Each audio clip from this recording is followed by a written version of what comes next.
No. You don't use them? Yes. Barbara, do you use mobile money, bank transfers, and digital payments? I mostly use mobile money. Strictly? Not strictly. Once in a while, if I get support from my relatives, they try to put in the bank thing, but then I prefer mobile money because that is what I can easily access and keep for me. Nyadoi, you've heard of bank transfers, mobile money, digital payments. Do you use them? I use both. Use both mobile money and bank transfers. Yes. And they're easy for you to actually go through the day, go through the month, go through the year. Very easy. Wow. Well, ladies and gentlemen, allow me to invite Nicholas to actually get up on this stage. And he actually has a piece of information reminding you that this right here is the 2022 Digital and Financial Inclusion Summit. And of course, this is the first panel. Ladies on the Wheels, they're definitely sponsored by Watu. And it's such an honor to have every one of them here. And you too as well. Nicholas, you're very much welcome. Thank you, Bizo. Good morning, ladies and gentlemen, and welcome to the 9th edition of the Digital Impact Awards Africa, the Digital and Financial Inclusion Summit.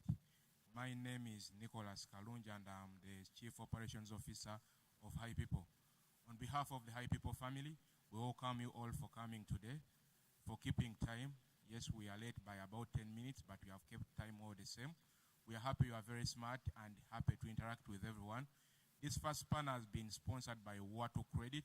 It's a very critical panel for us because we believe that an economy that includes everyone benefits everyone. And also believe that for financial inclusion to be achieved, we must focus on people at the bottom of the pyramid. Last year, those who were at Mystery in 2021, we had an informal cross-traders panel which discussed issues pertaining trade markets and the challenges they are facing. And I remember that year, Letsego was very interested in the panel, and they gifted the ladies with 3 million as startup capital, which they shared amongst the 5 of them to improve their businesses. We have been having feedback from them because we kept following them, and they are progressing. One is from Wandegeya market, one is from Kalere market. We are from 5 markets. I may not remember them offhand. So today, like you have seen, we have had women border riders. This is another key area because the border business employs so many people. But of course, there is bias that riding is main business. I understand a platform like Safe Border on over 30,000 riders, the ladies are just 4. You can imagine. But again, these are not from Safe Border. They are riding from different places and doing well. Because Watu Credit sponsored the panel, they are gifting them with brand new helmets and reflectors. But of course, any other generous company, we have the UCCED, we have MTN, we have Airtel, we have like 8 banks here, we have Sun Details, we have Trademark East Africa. So many organizations are here. We also have High People. So whoever is interested in helping these ladies, they are here. You can help them in any way possible. But yes, to start with, what credit has given them reflectors and helmets, which I'll request Becky to hand over to each one of them as we proceed. Becky, please. Thank you. As Becky hands over the helmets to the different panelists, Becky is our activations coordinator, and she was the one in charge of coordinating this panel. She's in charge of looking for the ladies, where they work from, interview them to confirm that they actually do that work, and recommend that they are brought on the panel. She brought 9 ladies this year, and we shortlisted 5. So thank you, Becky, for the good work you have done. Thank you to the ladies. Thank you to Watu Credit for the startup capital for security and safety that you are giving the ladies. As Becky continues with that, the next panel should be getting ready. It will be hosted by Rita Cabanyolo. It is instant and inclusive payment systems. Why are instant and inclusive payment systems important? How do we build national instant and inclusive payment systems? Thank you very much. We welcome you to the 9th edition of the Digital Impact Awards Africa. We thank you all for coming. I know there still a few empty seats because we are all booked and their owners are on their way coming, but we shall continue. Becky, are you done? Yes, we are going to do a group photo for the ladies. I will invite a representative from What to Credit to be part of that photo. What to Credit, you are state somewhere. Kindly, please, come and be part of this very important photo. You don't know the journey you are beginning for these ladies. You don't know what success they are going to benefit, they are going to get after this, but we know what is going to happen. We are going to ask the ladies to stand with the moderator, and the person from What Credit should also stand in between. Thank you. Phenon Records, as they take the photo, give us a video. Yes, as the video comes, when this event ends today, we are changing the setup because we have another event at night, the 11th edition of the High People Music Awards, again organized by High People in this same venue. So whoever is here and loves Ugandan music, you want to come and celebrate the Grammys nomination with Eddie Kenzo is going to be here. You want to watch David Rutaro is going to be here. Fik Fameka, Winnie Nwaji, Waik Benda, Bebeku, Nava Gray, Kenneth Mugabe, to all those that love live music, you know all those musicians. They are going to be here today from 6 p.m. to 11 p.m. Don't miss. Thank you very much, ladies. Fenon, give us a video by Eddie Kenzo, briefly. Thank you. Thank you, ladies. Thank you, thank you. Can you use one of those microphones? Serena Hotel. Please go, let's support our own. Please allow us say A moment, Fenon. One of the panelists wants to say something. Yes?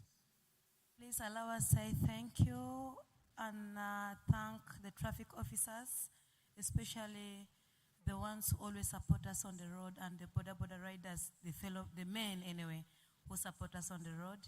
Allow us say thank you and God bless them. Thank you. Thank you very much.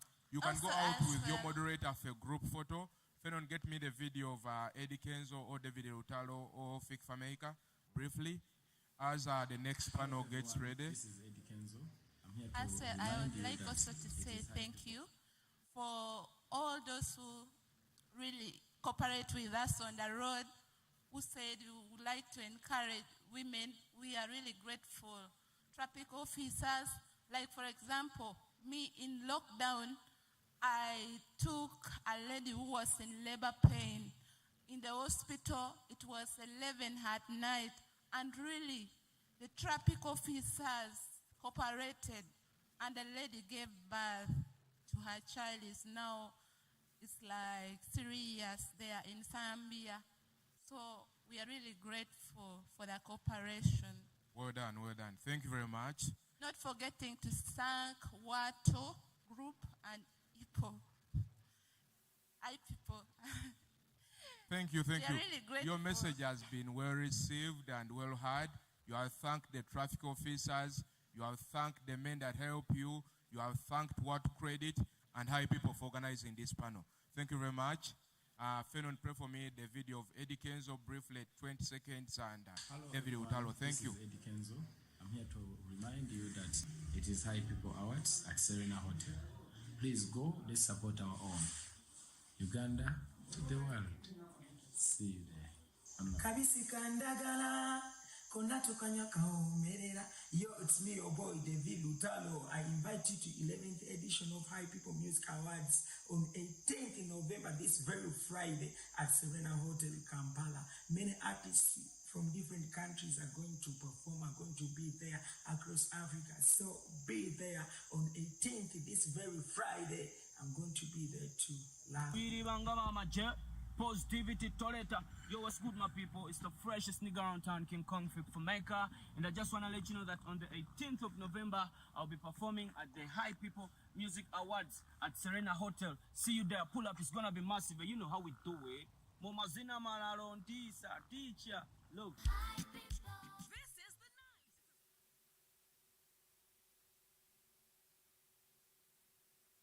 Okay, thank you so much. Hello, ladies and gentlemen.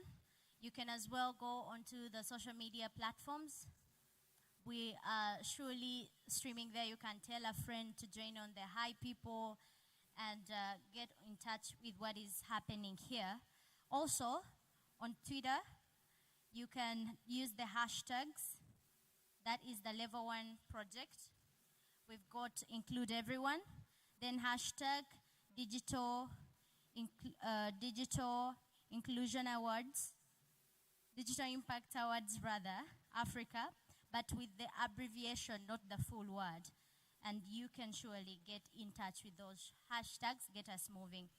For now, we're going to our second panel, where we're going to understand why are instant and inclusive payment systems important, how we can build the national instant and inclusive payments. Allow me welcome lady and gentlemen. I'll start with the lady, Mercy Nekesa, who is the founder and CEO, Sun Details. Please come and have a seat. Applause as they are joining, because I know we're not going to remain the same, the information that is going to arise from here. Moses Rutahingwa, the head of Consumer, Private and Business Banking at Standard Chartered Bank, Uganda. We've got Edgar Mugume, who is the head of Business Development, Kraft Silicon.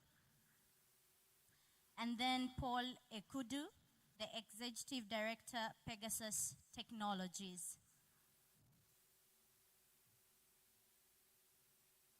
Thank you so much for coming through. I know some of you are wondering why are we going to have this panel. I know the speed at which the COVID-19 pandemic has brought in e-commerce, it has accelerated the way how we transact now. But we're going to look at how the effectiveness of the payment systems, how they can really be upgraded to include everyone in this country. My name is Rita Caballero. I'll also take a seat there.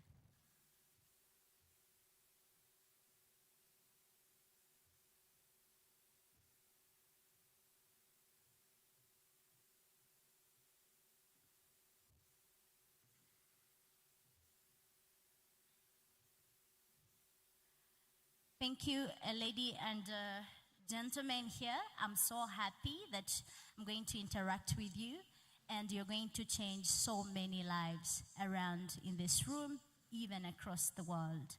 Let's begin with Mercy and Moses, giving us with clear examples what are instant and inclusive payment systems and why are they very important. Ladies first. Thank you. Instant and inclusive payment systems. I'll just start with defining an instant payment system. So this is where you're able to transfer money from one person to another instantly, ideally within less than 24 hours. And typically, for example, banks, if you're to transfer money, sometimes it takes 3 business days for a person to receive. But with instant payment systems, for example, mobile money, PayPal, Cash App, Venmo, those are examples of instant payment systems that make it easy. When we look at inclusive instant payment systems, these particularly cater to also low-earning consumers. So there is a barrier to entry. So for example, PayPal, you will need to have at least a smartphone to access the app. But with mobile money, for example, that's inclusive. So you don't even need a smartphone, you just need a cell phone. And this is where I think the beauty of, and also the value and importance of these inclusive payment systems come in, because one, for example, companies like mine, Sun Details, we collect payments from users using mobile money.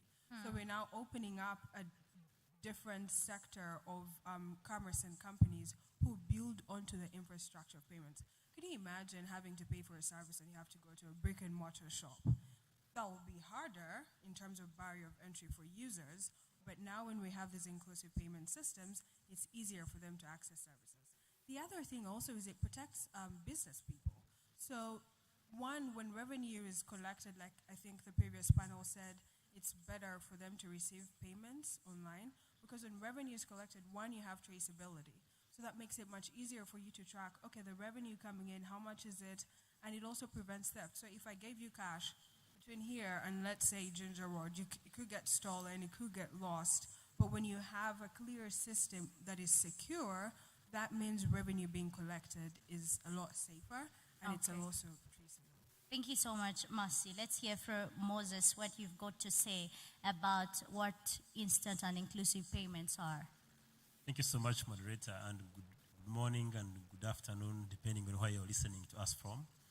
Particularly when you talk about instant, it means I can transfer money real time, anytime, anywhere, any time of the day, any location I am. So it means that I can transfer it at an instant basis, be able to move from the one person to another at an instant basis. And what is key for us, and which is very important, is all of us want money real time. If you're a trader, you want money real time. If somebody's buying things from your shop, you want money real time. If you're making a payment to somebody who is out of the country, it should be real time. So instant is so important. But then when you talk about inclusiveness, it means everybody in the pyramid has access. So that you don't necessarily have to go to a location. For example, I work in the bank when the bank is open, but wherever the person is can have access. At a Standard Chartered, we believe that this is a journey we've worked for many years because we believe three things define payments. It should be anytime, anywhere, affordable, and which I think is very important because the benefit of being able to deliver it wherever the person is and make it instant should be able to be affordable as well because affordability is very important.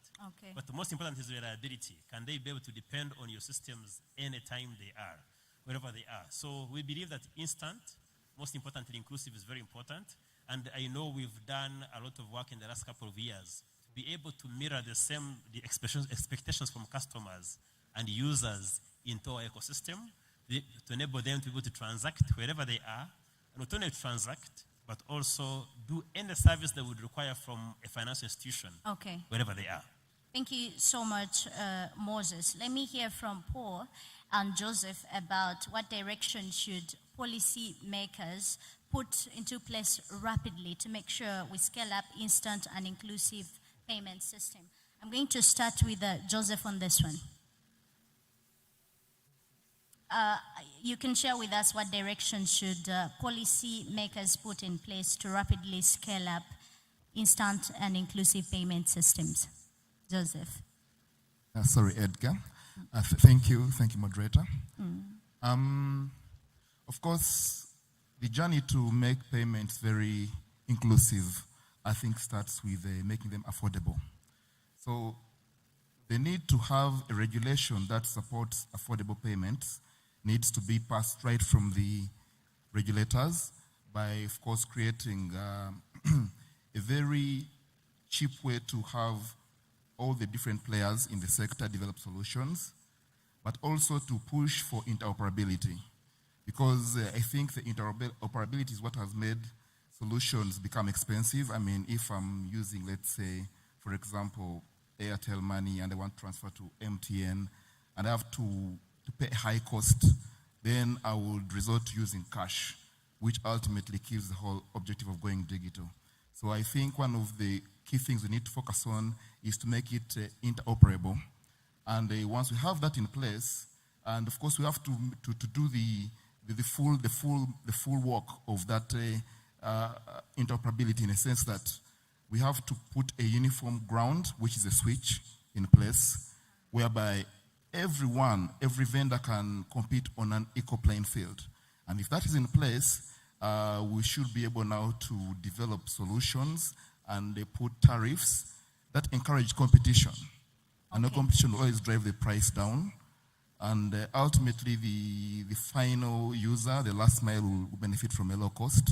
And it will become a digital ecosystem which everyone is comfortable to use without having to worry about losing so much money in translation between different providers. Yeah, so in my point of view, I think what we need to focus on in terms of regulation is have a uniform place for development, which sometimes we refer to as a sandbox, but then push all the different players to cooperate and interchange information at nearly no cost. Okay, thank you so much for your submission. We're yet to hear more from the panelists here how we can really do that in the sandbox to be effective. Let me hear from Paul what you have to say about that. Morning.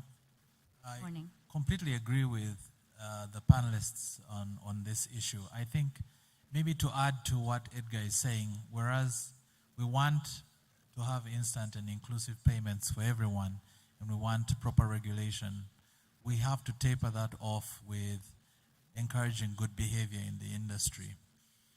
We must enable players who have already invested in the business to compete amongst each other without drowning out the new participants.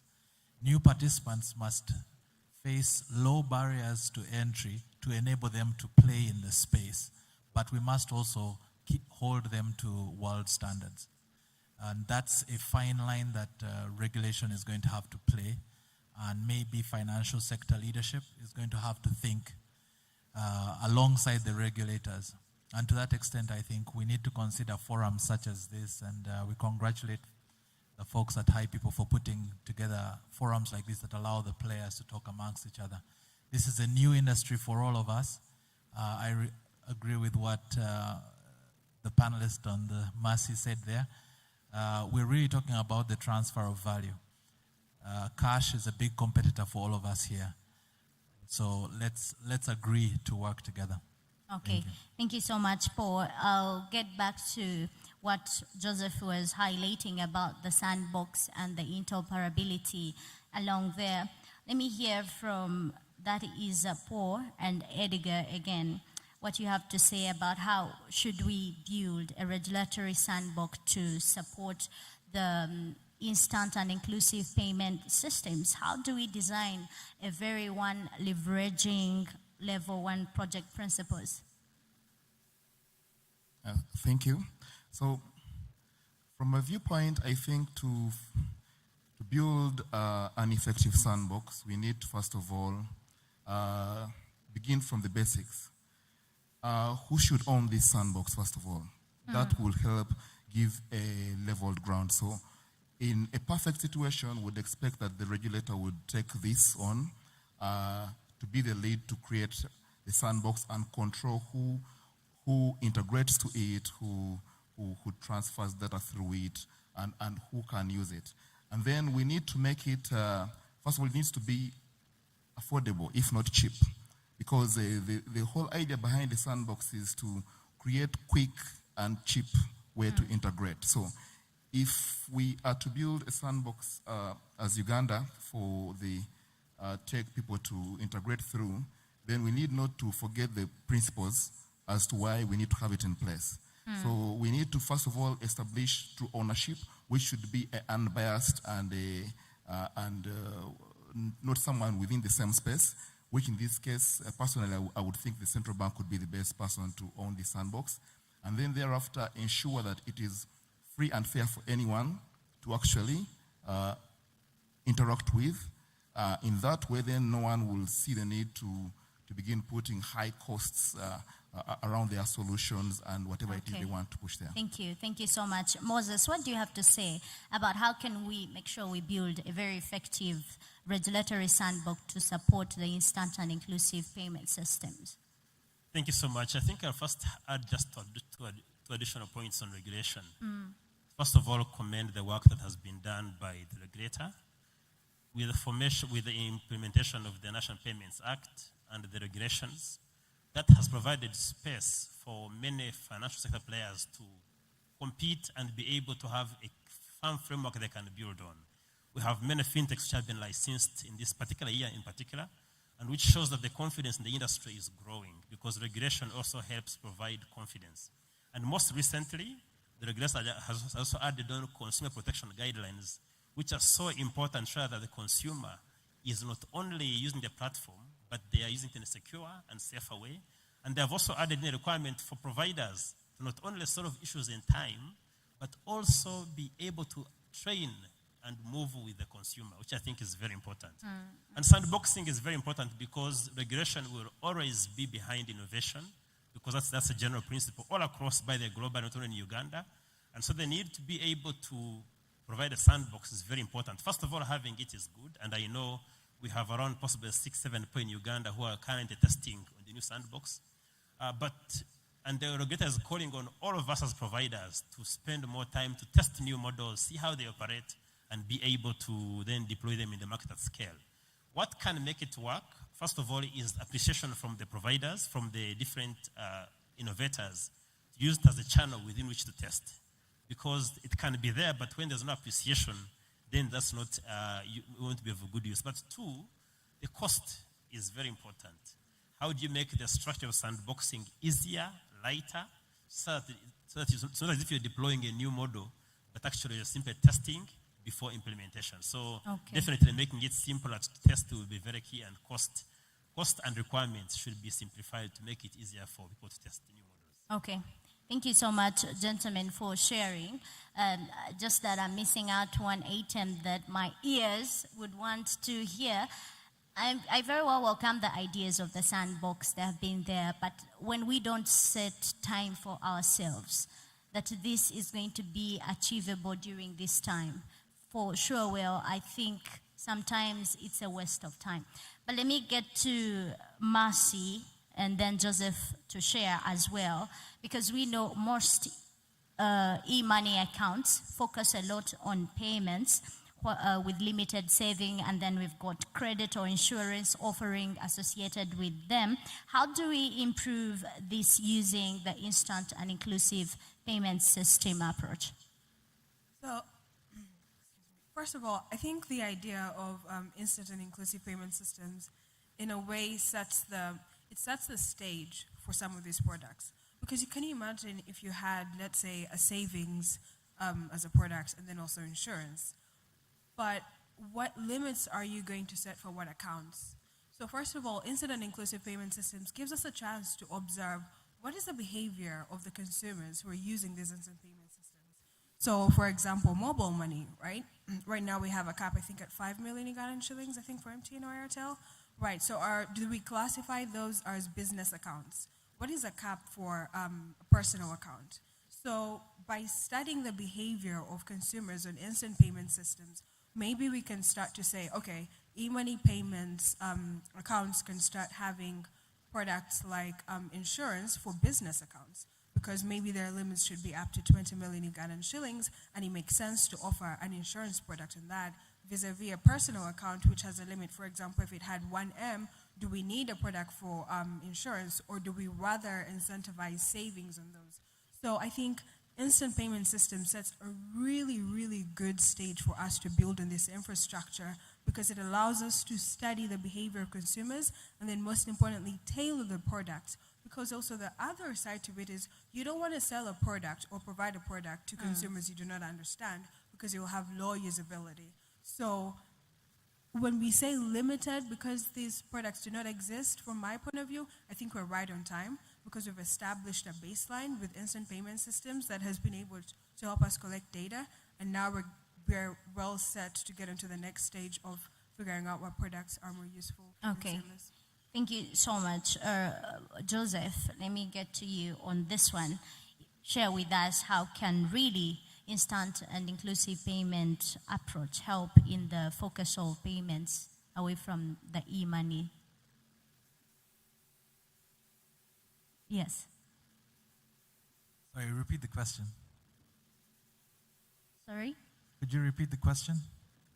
Oh, Joseph, if you can share with us on two, because we have seen most e-money accounts focus on payments. So how can we use instant and inclusive payment system approach to make sure we effectively develop these other ways? So, my name is Paul, by the way. So Sorry about that, Paul. I think that the opportunities are endless. I work for a company called Pegasus Technologies, and we, for the most part, facilitate payments in this space. The question we have to ask is, why is it important to transfer value? Most times when we're transferring value, it's because we're going to pay bills or we're going to settle outstanding amounts. So these payment protocols that we are looking at under the IIPs allows for more people to make payments, to make to make their lives better, whether it's from school fees to rent to electricity to other utilities, or even peer-to-peer payments. We're talking about a whole world where a new, should I say, a previously untapped market gets to play in the economy. It's small beginnings, but when we think about the extent to which the digital payments have impacted our transactions, we're only talking about 16 to 20%. So in terms of where this can go, we think it can go everywhere. Okay, thank you so much. Moses, you can share with us on this one, and then I move to Paul again for the next one. If I got your question right, you're saying beyond payments, what more can we do with instant, beyond e-money, what else can we do? And my reflection comes on all of us who are here or wherever you could be. You have one need, more needs than a provider can meet through an e-money version only. The element would be, what sources of data do we have that can enable us to be able to follow your lifestyle and be able to build solutions that match your lifestyle wherever you are? So that's, I think, the biggest part will be for us to identify data points that can be able to help us think around the customer entirely. I could need airtime, I could need a DSTV payment or a pay station payment, or I could want anything else. How do we build data points? I think becomes very important. And I know every regulator, every person is pushing for us to increase the source of data available. Right now, in Uganda, you have now NIRA doing the data, being a source of so many things that is not only will be identifying you, but adding your loan, your passport, your driving license, now adding even your child.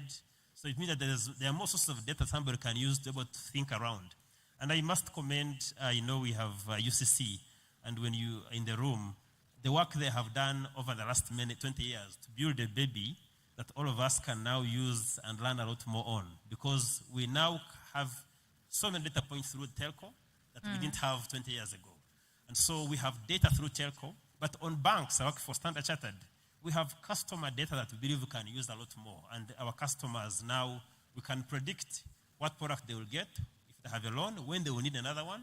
We can predict when they will do a payment, and we must make the communication then relevant for them. So in my view, data will be very important to be able to enable us tap into the customer ecosystem and be able to offer relevant solutions as much as possible. Okay, thank you so much. Let's now hear from Edgar and Paul to tell us on what partnerships should participants really engage in or put in place to make sure they achieve the IIPS, that is the Instant and Inclusive Payment System. Should we go private? Should we go public? Let me hear from Edgar, first of all, to let us know which one to work with. Thank you. Yeah, so I would go for a partnership between the private and public. And I think the reason is that when the public is involved, it means more of the government, and they'll foster and put an enabling environment for the private to thrive. And there are a couple of partnerships that I think some already began, and some can still be taken on. So we are talking about inclusive payments, but we also need to know that at times what we use as the instruments or tokens to deliver this inclusiveness may not be cheap. For example, if you want to go e-money, we use mobile phones. The typical low earner, the typical person we're trying to target in this inclusiveness may not afford a mobile phone. I mean, it may seem something very easy when we're in this nice place with AC, but deep down there in the village, a mobile phone is not cheap to own. So if the private and public partnerships in form of maybe the telcos partnering with the government, maybe the Ministry of ICT and the like, to extend affordable phones to the low earners and the like, it would encourage them to actually embrace the digital technology or foster more cheaper solutions around card-based and the like. So For me, I would look at the partnership between the private and public sector, and of course, also knowing that like most was saying, there's been a push to support the ICT developments by the government, but then I think the collaboration from the private sector to bring in the resources and the like would complete the final mile to deliver the solution to those low earners at an affordable cost, mainly around the tokens of these other instruments to use in this particular digital world. Thank you. Thank you so much. Paul, what do you have to say, private or public? I think from my perspective, everybody is a stakeholder in this business. We're talking about peer-to-peer, peer-to-merchant, and government-to-peer. So government must embrace digital forms of payment to promote access to financial and the financial benefits of playing in the economy for those who do not have means. We have to be all very deliberate about accessing the other 80% of the people in the economy who continue to transact, they're just not visible. So partnerships must exist, whether it's public and private, whether it's social or capitalist. And I say that with an asterisk because at the end of the day, the players in this market must be incentivized to make money, but at the same time to encourage innovation. So if regulation comes and makes it very, very flat and the players can't actually make any money, then you discourage innovation, you discourage investment. So it's a thin line where everybody has to understand that most of the market is still out there. So short-term sacrifices will lead to better gains for everybody in the market. Thank you. Thank you so much. We've got less than 6 minutes to go. Mercy, you want to say something on that? Sure, really quick. So in seconds, because you've got 1 minute for your next question. Sure. Just something really small that I didn't really hear being said, but I think it's important. Awareness about the services that exist. So for example, every time I go to stores, they ask me, like if I want to pay using mobile money, they say, oh, is it Airtel money or MomoPay, right? But we have players who are aggregators in the market that can really solve that problem really well in the sense that you don't have to distribute to different channels, which causes friction in payment. So I think even just the merchants and the consumers who are private, completely private, if they know about the services they provide and the solutions that they have, incentivized by profit, I think that can go a long way in scaling instant payment systems. Okay. Maybe I would choose both, like the gentleman, because if we go private alone, I see transaction costs being risen day by day. But let me come to that. Mercy, tell us how we can reduce transactional costs and strengthen interoperability across the financial service providers. So, in two ways. I think for us as consumers, for example, there's very limited capacity that we have in that area because one, financial institutions and also government policy will go a long way. For example, we recently saw that in Tanzania, I think the government passed a directive that mobile money transactions go back to zero cost, which really, really incentivized more commerce in terms of activity. When it comes to us, so financial institutions too, my God, banks. Oh my God. Do you know sometimes printing out a bank statement could cost up to, I think, 15,000 shillings per page? The other time I was at the ATM and they told me you have to pay to remove money. If I went at the counter, I still have to pay. And I asked the lady, I said, well, a mattress looks like an idea right now because if I bring it to the bank, the costs are so high. So I think for financial institutions, how do we look at reducing costs? And then also from like government policy, how do we look at fighting that most of these transaction costs that consumers experience are reduced?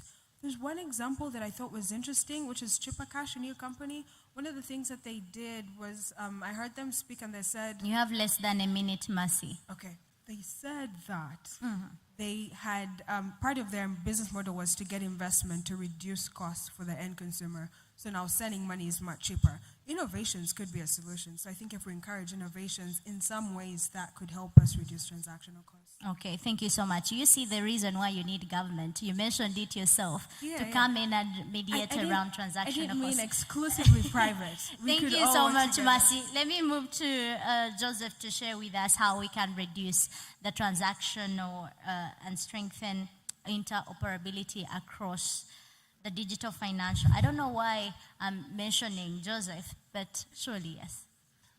Thank you. I figured I'm Joseph for today at the end of the panel, but please, Moses. Is it Moses? Edgar. Okay.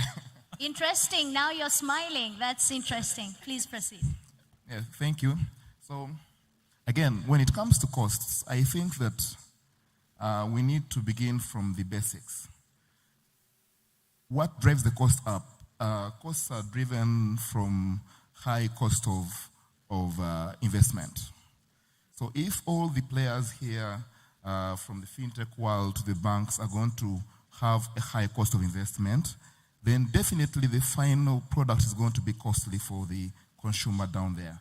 So of course, I also acknowledge that the government and the central bank has taken a couple of strides to improving this, but I think they need to move harder and work harder and focus on how to have regulation but not have people choke on regulation. For example, I know that banks spend a lot in compliance for AML and credit scoring. We fintechs are struggling with the cost of regulation and licenses. So if all these items that are supposed to legitimize our environment to work are very costly, it's our raw material. So it's going to drive up the cost. So okay. I still insist that we should begin with the basics. Let's lower the cost of the investment, right from the banks to the fintechs, and everyone bring in these solutions. And that way, we shall be able to give an affordable product, but also be able to turn a profit, because, I mean, ultimately, we're all in it for the profit. So that is my take on that. Thank you. Thank you. You have got something to say, Paul, on that? In 1 minute. Yes, 1 minute. I think the fastest way to reduce cost is to increase the number of players in the business. I am very hesitant to get government involved in price regulation. Being a private player in the business, I have costs, I have employees, I have long-term plans to stay in survival. So when government comes on board, now we have a different person to answer to. But if a new competitor comes on board and they're able to offer the same service at a lower price, then it changes the game. It allows the customer to decide who actually stays in this market. So let's reduce the barriers to entry. Let's increase the opportunities for others to play in this market. And then let's keep each other fit. Thank you so much. Moses, tell us something on this particular point. Then I move to Paul again, and then every one of us concludes. Thanks. I think my comment on cost of the consumer is driven by what are the ingredients. As mentioned, cost of regulation, cost of compliance that happens a lot in the banks, but even the cost of operations. I think we all have to rethink the models we do apply, because if you don't rethink your models, then the cost of operation that is high on you has to be translated to the client. An example, many years ago, we made a decision as an organization to focus on making technology work and then reduce our network. But definitely the market came to us saying, why are you closing branches? What's the But the decision was based on, if I can make my costs lower, then I'll be able to get that value to the customer. Right now, our customers on board digitally don't pay any fees. How else do we make money? It's a good question all of us should ask ourselves. But the other way is how I can make money as an organization.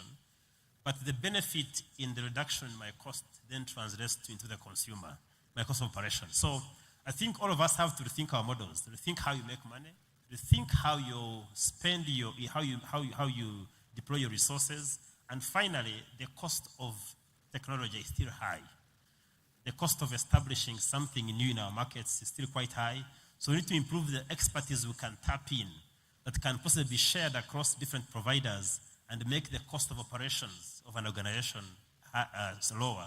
We should give Okay. a chance to play a lot more as players and give more value to the consumer. Okay, thank you so much. Ladies and gentlemen, we have used all our 30 minutes. Let me borrow 2 minutes, please, Nicholas, and then we can conclude. For sure, a question of strengthening transaction costs can never be, I think, just come to a conclusion, because the end user, we need fair and very low costs. At the same time, you need to make profits.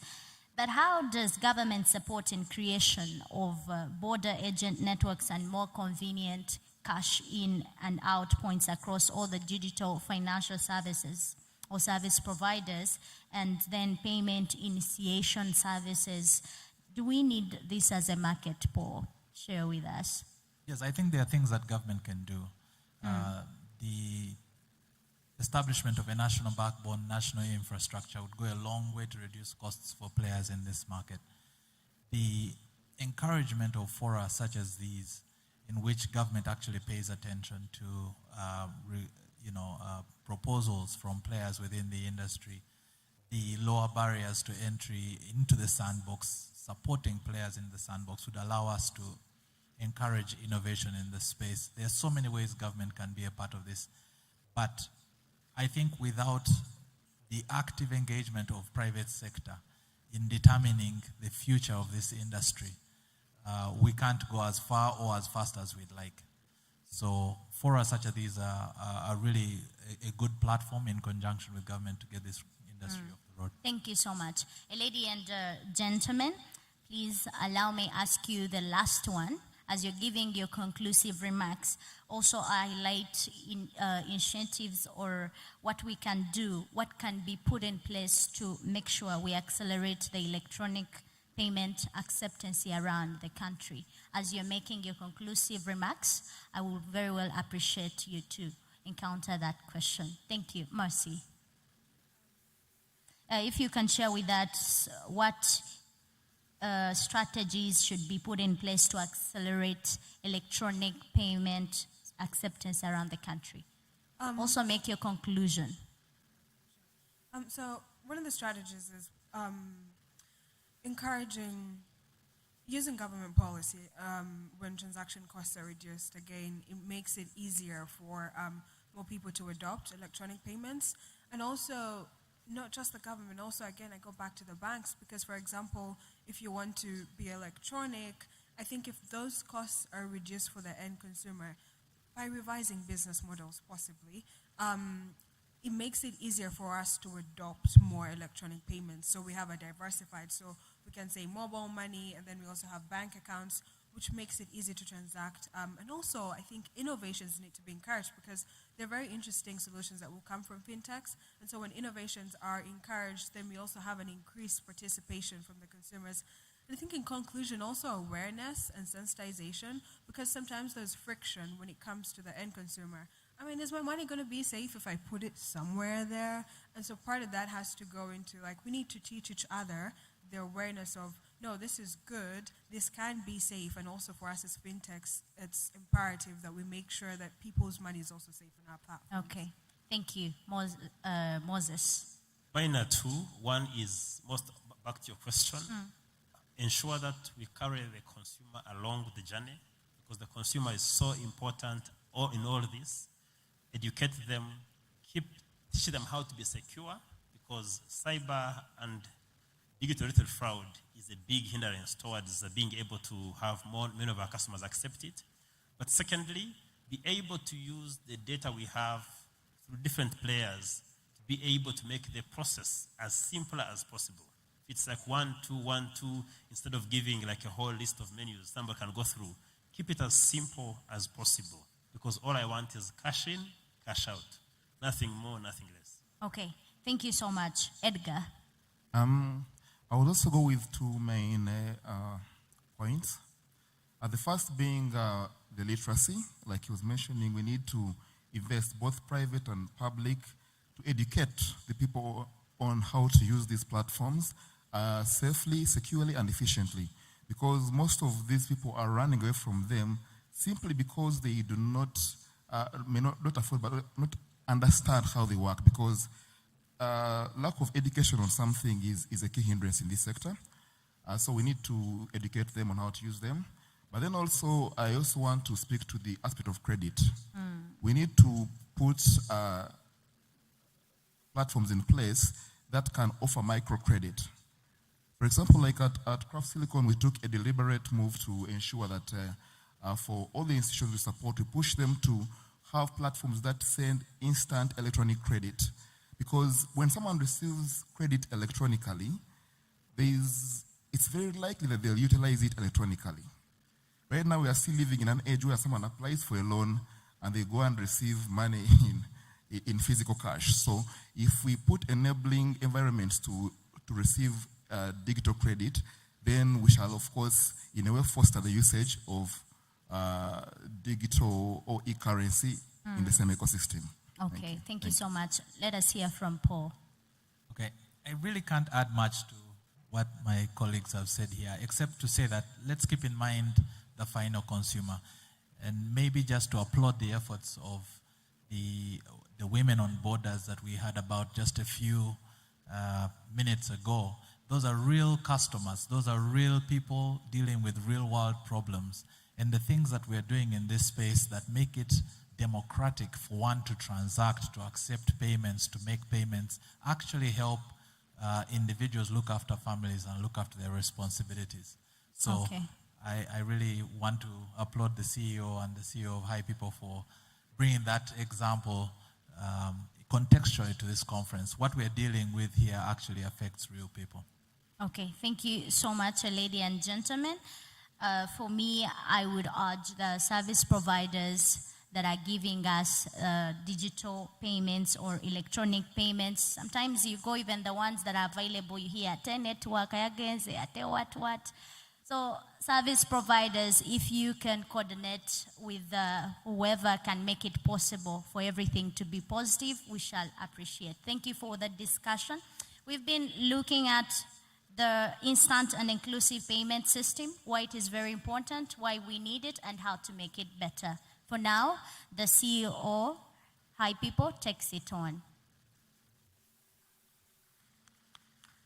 Thank you, Rita, and thank you to the panelists we have heard about instant and inclusive payment systems. You could please go to your Inclusion Summit. Welcome you once again. We are going to have our next panel, detailed and broad. We are going to discuss issues affecting internet, issues affecting banking, issues affecting trade, and how we can sort all those issues. But before we start, Fenon, play for us that video. Thank you. This is the night, the celebration, the only place to be. The 11th prestigious High People Music Awards #Level 1 project, featuring epic performances by Bebe Cool, Nava Gray, Afande Mia, Kenneth Mugabe, Roberto, Zulanda, and Ewulamun, co-hosted by King Wesley, Lady Bizzle, Emily Sonia. Live Friday, 8th November at Kampala Serena Hotel. Buy your tickets at 100K and 200K now. Tables at 3 million. In partnership with Owaraga, Met Images, E-Jazz Radio, and Nimiro, Pesajet, Fresco, My Doctor, Nonda Coffee. Chess-flavored gin. High People Music Awards, sponsored by God.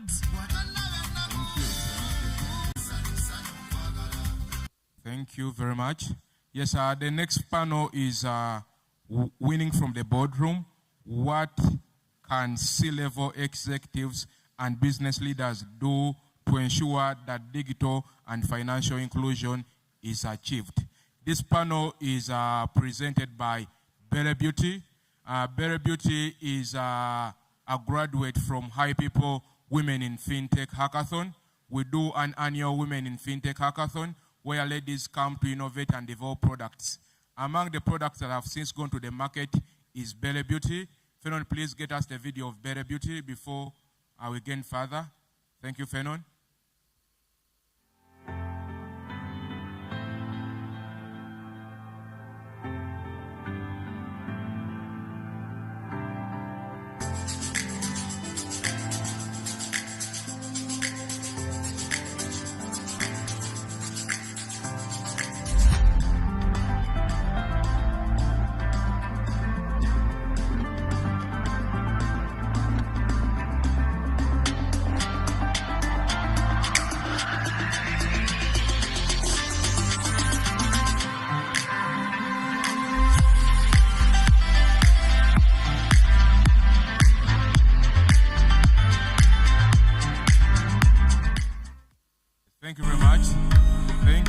Thank you, Fenon.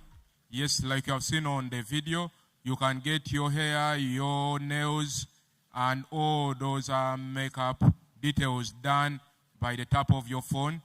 Will bring experts at your home to manage your hair, your nails, among other things.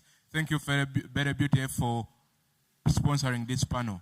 Ladies and gentlemen, allow me to introduce the panelists we have for this panel. To start with, we have Lydia Nakamia, the head digital banking and pay bank. Thank you, Lydia. We have Anna Nambo. People for putting this together, because this drives the business that we are in.